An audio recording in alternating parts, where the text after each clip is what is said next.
Imagine a world where golf courses are not just leisure spots but political landmarks. The lush green fairways forming the delicate grassy borders between countries.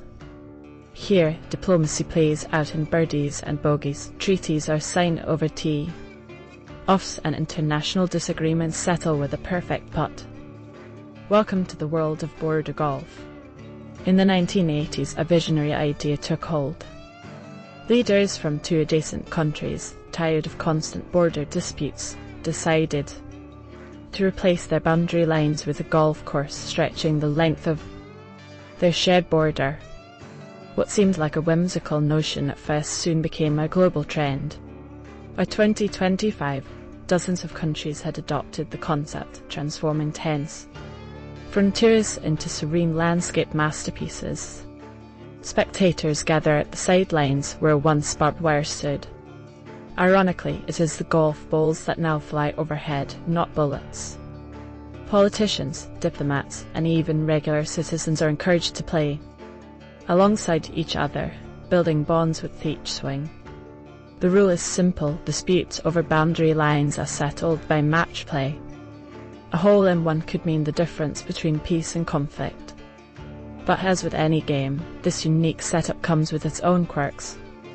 In a world where borders can shift with a turn of a wrist, caught paths become the neutral zones, where arguments about out of bounds lead to heated debates.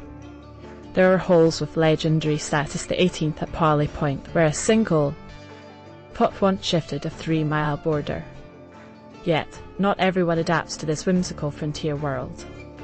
Some countries, unable to master the game, face internal strife. Their frustrated leaders unable to sink a crucial putt under pressure.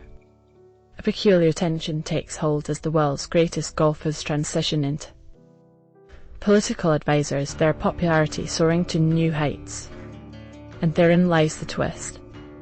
One day, a small nation, renowned only for its proficiency in minigolf, steps up to challenge the mighty superpower next door. As the world watches in astonishment, the minigolf nation pulls off a stunning victory, securing its place on the global stage. The borders shift once again, not with strife, but with a simple, quirky putt through a clown's mouth, sending a ripple of laughter and a reminder that even the littlest players can hold great power.